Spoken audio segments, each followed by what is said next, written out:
RCB ಹಾಗೆ CSK ನಡುವೆ ನಡೀತಾ ಇರುವಂತಹ ಪಂದ್ಯದ ಟಿಕೆಟ್ ಅನ್ನು ಕೊಡ್ತೀವಿ ಅಂತ ಹೇಳಿ ವಂಚನೆ ಮಾಡಿರುವ ಆರೋಪ ಕೇಳಿಬಂದಿದೆ. ಐಪಿಎಲ್ ಟಿಕೆಟ್ಗಾಗಿ 1.46 ಲಕ್ಷ ರೂಪಾಯಿಯನ್ನ ಟೆಕ್ಕಿಯೊಬ್ಬರು ಕಳೆದುಕೊಂಡಿದ್ದಾರೆ. ಐಪಿಎಲ್ ಟಿಕೆಟ್ ಲಭ್ಯ ಇದೆ ಅಂತೇಳಿ ಇನ್ಸ್ಟಾಗ್ರಾಮ್ನಲ್ಲಿ ಪೋಸ್ಟ್ ಅನ್ನು ನೋಡ್ಬಿಟ್ಟು ಆ ಇನ್ಸ್ಟಾ ಪೋಸ್ಟ್ಗೆ ಸಂಪರ್ಕ ಮಾಡಿದ್ದಾರೆ. ಅವರು ಅದಕ್ಕೆ ಆ ವಂಚಕನನ್ನ ಸಂಪರ್ಕಿಸಿದ್ದಾರೆ. ಈ ಟೆಕ್ಕಿ ಊಟದ ಕೂಪನ್, ವಿಐಪಿ ಟಿಕೆಟ್ ಅಂತ ಆಮಿಷವನ್ನು ಒಡ್ಡಿ ತನ್ನ ಮತ್ತು ತಾಯಿಯ ಖಾತೆಯಿಂದ ಹಣ ಪಾವತಿಸಿದ್ರು. ಈ ಟೆಕ್ಕಿ ಸ್ಟೇಡಿಯಂ ಗೇಟ್ 10ರ ಬಳಿ ಬರೋದಕ್ಕೆ ಹೇಳಿದ್ದ ಆಸಾಮಿ ಕೂಪನ್, ಸೆಕ್ಯೂರಿಟಿ ಡೆಪಾಸಿಟ್ ಹೆಸರಲ್ಲಿ ಹಣವನ್ನು ವಸೂಲಿ ಮಾಡಿದ್ದಾನೆ. ವಂಚನೆಯ ವಿಚಾರ ತಿಳಿದು ಸೈಬರ್ ಕಂಟ್ರೋಲ್ಗೆ ಕರೆ ಮಾಡಿ ಬಳಿಕ ಮಹದೇವಪುರ ಠಾಣೆಯಲ್ಲಿ ದೂರನ್ನು ನೀಡಿದ್ದಾರೆ ಆ ಟೆಕ್ಕಿ. ನಮ್ಮ ಪ್ರತಿನಿಧಿ ಅಂಕಿತಾ ಲೈವ್ನಲ್ಲಿ ಜಾಯಿನ್ ಆಗಿದ್ದಾರೆ. ಸ್ಟೇಡಿಯಂನಿಂದಲೇ ಲೈವ್ನಲ್ಲಿ ಜಾಯಿನ್ ಆಗಿದ್ದಾರೆ ಅಂಕಿತಾ, ಟೆಕ್ಕಿಗೆ ವಂಚನೆ ಮಾಡಿರುವಂಥದ್ದು ಸುಮಾರು 1,40,000 ರೂಪಾಯಿ ಅಂತೇಳಿ ಯಾವ ರೀತಿ ವಂಚನೆ ಮಾಡದಂತೆ ಆ ವಂಚಕ?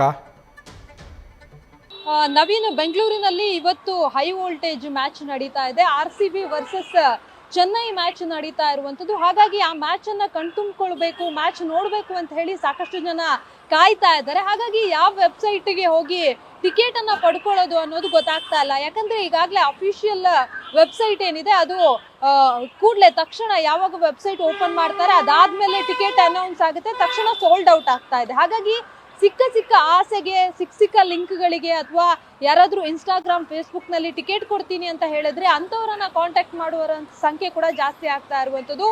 ಅದೇ ರೀತಿ ಇನ್ಸ್ಟಾಗ್ರಾಮ್ ನಲ್ಲಿ ಟಿಕೆಟ್ ಕೊಡ್ತೀವಿ ಅಂತ ಹೇಳಿ ನಂಬಿಸಿದಂತಹ ವ್ಯಕ್ತಿಯೊಬ್ಬ ಮಹದೇವಪುರ ಮೂಲದ ಟೆಕ್ಕಿಗೆ ಸುಮಾರು 1.5 ಲಕ್ಷ ರೂಪಾಯಿ ಮೋಸವನ್ನ ಮಾಡಿದ್ದಾರೆ. ಅಂದ್ರೆ 1,46,000 ರೂಪಾಯಿ ಮೋಸವನ್ನ ಮಾಡಿರುವಂತದ್ದು. ಸದ್ಯಕ್ಕೆ ಅವರು ಪೊಲೀಸ್ ಠಾಣಾ ಮೆಟ್ಟಿಲೇರಿದ್ದಾರೆ. ಇದು ಕೇವಲ ಒಂದು ಪ್ರಕರಣ, ಹೀಗೆ ಹಲವು ಪ್ರಕರಣ ಈಗಾಗಲೇ ದಾಖಲಾಗಿರುವಂತದ್ದು. ಬೆಂಗಳೂರಿನ ಬೇರೆ ಬೇರೆ ಪೊಲೀಸ್ ಠಾಣೆಗಳಲ್ಲಿ ಇದೇ ರೀತಿ ಟಿಕೆಟ್ ಅನ್ನ ಕೊಡಿಸ್ತೀನಿ, ಅದರಲ್ಲೂ ಕೂಡ ವಿಐಪಿ ಟಿಕೆಟ್ ಅನ್ನ ಕೊಡಿಸ್ತೀವಿ, ವಿಐಪಿ ಟಿಕೆಟ್ ಅಲ್ಲಿ ಎಲ್ಲವೂ ಕೂಡ ಇನ್ಕ್ಲೂಡ್ ಆಗಿರುತ್ತೆ, ಹಾಗಾಗಿ ಆರಾಮ್ಸೆ ಹೋಗಿ ಮ್ಯಾಚ್ ಅನ್ನ ನೋಡ್ಕೊಂಡು ಬರ್ಬೋದು ಅಂತ ಹೇಳಿ ಮಹದೇವಪುರದ ಟೆಕ್ಕಿಗೆ ವಂಚನೆಯನ್ನ ಮಾಡ್ತಾರೆ. ಅಷ್ಟೇ ಅಲ್ಲ, ಈ ಚಿನ್ನಸ್ವಾಮಿ ಸ್ಟೇಡಿಯಂನ ಗೇಟ್ ಬಳಿಯೂ ಕೂಡ ಈ ಗೇಟ್ಗೆ ಬನ್ನಿ ಅಂತ ಹೇಳಿ ಅಲ್ಲೂ ಕೂಡ ಅವರು ಇನ್ವೈಟ್ ಮಾಡುವಂತಹ ಕೆಲಸವನ್ನ ಮಾಡ್ತಾರೆ. ಆದ್ರೆ ಇಲ್ಲಿ ಬಂದು ಕಾದು ವೆಯ್ಟ್ ಮಾಡಿದಾಗ ಮತ್ತೆ ಇಲ್ಲ, ನೀವು ಹೆಚ್ಚಿನ ಹಣವನ್ನ ಹಾಕ್ಬೇಕಾಗತ್ತೆ, ನಿಮ್ಗೆ ಒಳ್ಳೆಯ ಟಿಕೆಟ್ ಅನ್ನ ಕೊಡಿಸ್ತೀನಿ ಅಂತ ಹೇಳಿ ನಂಬಿಸಿ ಲಕ್ಷಾಂತರ ರೂಪಾಯಿ ಹಾಕೊಂಡು ಈಗ ಮೋಸವನ್ನ ಮಾಡಿರುವಂತದ್ದು. ಹಾಗಾಗಿ ಪೊಲೀಸರು ಕೂಡ ಈಗಾಗಲೇ ಸಾಕಷ್ಟು ಎಚ್ಚರಿಕೆಯನ್ನ ಕೊಡ್ತಾ ಇದ್ದಾರೆ.